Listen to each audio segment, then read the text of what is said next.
तो देखिए स्टूडेंट्स, आज अपन देख रहे हैं इलस्ट्रेशन नंबर 7। आपको एक ट्रायल बैलेंस दे रखी है, उसमें डेबिट बैलेंस का आइटम, क्रेडिट बैलेंस का आइटम, टोटल आपको 890 दे रखा है। यहाँ कुछ आइटम्स आपको दे रखे हैं और नीचे कुछ एडिशनल इंफॉर्मेशन दे रखी हैं। And you are required to prepare P&L profit and loss statement for the year ended and the balance sheet on that date. ठीक है।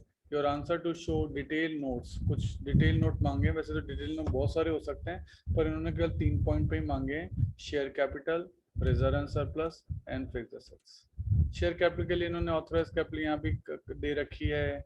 इसके अलावा डिविडेंड के लिए कोई इन्फॉर्मेशन दे रखी है, मशीनरी के लिए दे रखी है, डेप्रिसिएशन के लिए दे रखी है, टैक्स के लिए दे रखी है, कुछ इन्फॉर्मेशन दे रखी है।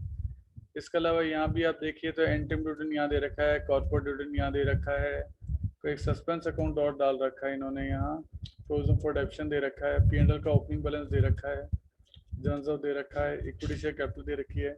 इस तरह से काफ़ी इन्फॉर्मेशन जो है वो आपको एक बार देख रखी है। तो देखो, सबसे पहले मैं नोट्स जो हैं 3 जो पूछे हैं वो बता देता हूँ।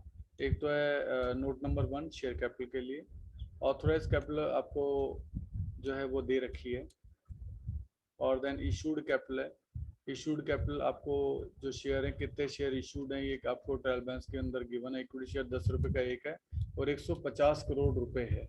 150 करोड़ रुपए यानी 15 करोड़ शेयर हैं 10 रुपये का एक, इसलिए जो ये बना नोटिंग आपका, ये 15 करोड़ शेयर हैं 10 रुपये का एक, इसलिए 150 करोड़ है।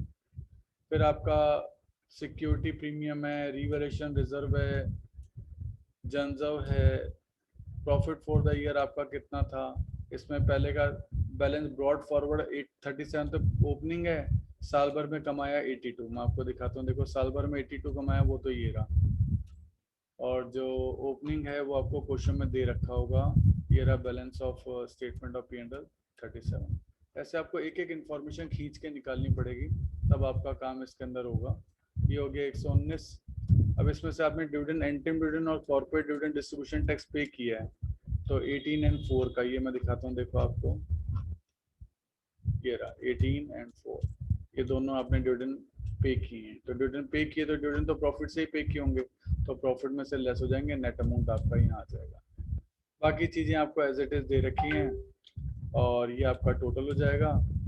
सेम आपका टेंजिबल फिक्स्ड एसेट्स के लिए भी नोट बन सकता है कि हाँ भाई, आपकी फिक्स्ड एसेट्स पहले एक थी कितने की, 110 की, साल भर में जो एडिशन किया, परचेज किया, उसको आप ऐड कर दे तो टोटल अब हो गई इतनी, जितनी बेस दी उसको लेस कर दें तो ये आपका क्लोजिंग बैलेंस निकल जाएगा। लैंड पे डेप्शन लगता नहीं है, इसलिए और कोई चीज़ है नहीं, तो 180 है। लेकिन प्लांट एंड मशीनरी ओपनिंग का 385, परचेज तो कुछ नहीं किया लेकिन बेच दिया आपने, तो उसको 5 को लेस कर दो, बचा 380। डेप्रिसिएशन का ओपनिंग बैलेंस था आपका 86, और जिस एसेट्स को बेच दिया उसका डेप्शन भी चल जाएगा 4, अब डेप्शन बचा 82, और साल भर में आपने डेप्शन जो लगाया वो 38 है, तो कुल मिला के डेप्शन हो गया 120। 380 की एसेट है, उस पर 120 का टोटल डेप्शन है, लेस कर दो तो डब्ल्यूडीवी कितनी निकल जाएगी, 260। इस तरीके से ये सारी चीज़ें जो हैं ये आपको क्वेश्चन में पहले ढूंढनी पड़ेंगी कि चीज़ें जो हैं, पर इसका फॉर्मेट जो है वो किस तरह से रहेगा वो मैंने आपको बता दिया है, तो इससे आपके लिए चीज़ें करना थोड़ा सा आसान हो जाएगा। अब आप देखिए, सबसे पहले अपन को सेल चाहिए और profit on sale of machine. तो देखो, सेल और profit on sale of machine दोनों क्रेडिट आइटम है, तो ये तो रहा आपका सेल्स लेस रिटर्न। और प्रॉफिट वगैरह तो देख के बेचा कितने में उससे आपको निकालना पड़ेगा।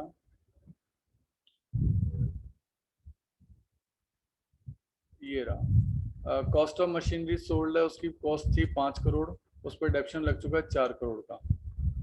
तो 5 करोड़ की एसेट पर 4 करोड़ का डेप्रिसिएशन लग गया, तो ये एसेट बची आपकी 1 करोड़ की। तो 5 करोड़ की एसेट थी, उस पर 4 करोड़ का डेप्शन लग गया, तो चीज बची 1 करोड़ की, और उसको बेचा 2 करोड़ में। ये लिखा है represent proceed of machinery sold, 2 crore में बेचा। 1 करोड़ की मशीनरी को 2 करोड़ में बेचा, तो आपको 1 करोड़ का फायदा हो गया, वो 1 करोड़ का फायदा आपने यहाँ लगा दिया। सेल हो गया, ये हो गया, तो ये टोटल इनकम आ गया। अब आपको देखना है टोटल एक्सपेंसेस, जितने भी ऑपरेटिंग एक्सपेंसेस हैं वो सारे आपको डेबिट में मिल जाएंगे, सारे वहां से मिलेंगे। Adjusted purchase, factory, administrative, selling, director fee, auditor fee, provision for डेप्शन अभी हमने निकाल दिया। फाइनेंस एक्सपेंस के लिए इंटरेस्ट ऑन डिबेंचर, सारे खर्चे जो हैं आपको P&L के डेबिट में मिलेंगे। तो ये खर्चे देखते हैं अपन। देखो, ये आप देख सकते हैं adjusted purchase, factory expense, administrative, selling, debenture interest, director fee, auditor fee, ये सारे खर्चे आपको दे रखे हैं। ये सारे खर्चे आपको यहाँ मिल जाएंगे। और डेप्रिसिएशन आपको 10% लगाना है मशीनरी की कॉस्ट पर, ये भी दे रखा है। इनकम टैक्स 33% लगाना है, ये भी दे रखा है। तो सारे खर्चे लेस करने के बाद आपका आ जाएगा प्रॉफिट बिफोर टैक्स। और प्रोविजन फॉर टैक्स की रेट 33% आपको दे रखी थी, 122 पे 33 लगा दिए 40, तो ये आपका बच गया प्रॉफिट आफ्टर टैक्स 82। अब इससे आपकी क्या बैलेंस शीट बनाने में आपको मदद मिल जाएगी। जब आप बैलेंस शीट बनाएंगे तो शेयर कैपिटल तो 150 करोड़ आपको दे ही रखी है। रिजर्व एंड सरप्लस आपने यहाँ निकाले 252 करोड़ के, तो 252 करोड़ आपका यहाँ आ जाएगा। डिबेंचर आपको दे रखे हैं, क्रेडिटर आपको दे रखे हैं, प्रोविजन फॉर टैक्स अभी आपने इनकम स्टेटमेंट में बनाया। इस तरीके से ये आपका बैलेंस शीट का टोटल हो गया। बैलेंस शीट जब आप बनाओ पहले फॉर्मेट बना लेना, जिससे कि बाद में केवल चीजों को ढूंढने का ही काम रहे और काम नहीं रहे। टेंजिबल एसेट्स अपन ने देखी थी, लैंड तो पूरी 180 की वर्किंग नोट से ली थी अपन ने।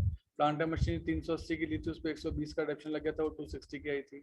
इसके अलावा बाकी के एसेट्स आपको ट्रायल बैलेंस की डेबिट साइड से मिल जाएंगे, स्टॉक, डेटर और बैंक, ये तीनों आपके वहाँ मिल जाएंगे और ये आपका टोटल हो जाएगा। मुद्दा ये है कि कौन सी चीज़ कहाँ से मिल सकती है ये आपको पता होना चाहिए, और कोई दिक्कत इसमें आपको नहीं आएगी। पॉइंट नंबर 2 में कहा गया कि कंपनी लैंड को रिवैल्यू करना चाहती है 180 पर, और अभी लैंड कितने की है, 110 की, 110 करोड़ की है, और वो 180 करोड़ करना चाहती है, तो 70 करोड़ का आपको फायदा हो गया लैंड के ऊपर। तो ये 70 करोड़ का फायदा आप देख सकते हो कि आपके रिवैल्यूएशन रिजर्व नाम से बनाया जाएगा। 110 करोड़ की चीज 180 करोड़ की होगी, तो 70 करोड़ रुपए आपके रिवैल्यूएशन रिजर्व में दिखाए जाएंगे। ये जनरव और सिक्योरिटी प्रीमियम जो है आपको ये आपको मिल जाएंगे ट्रायल बैलेंस के क्रेडिट साइड में मिल जाएंगे। तो क्योंकि हम रिजर्व एंड सरप्लस का शेड्यूल बना रहे हैं, तो रिजर्व सरप्लस से रिलेटेड जितनी भी चीजें हैं वो सारी आपकी यहाँ आ जाएंगी।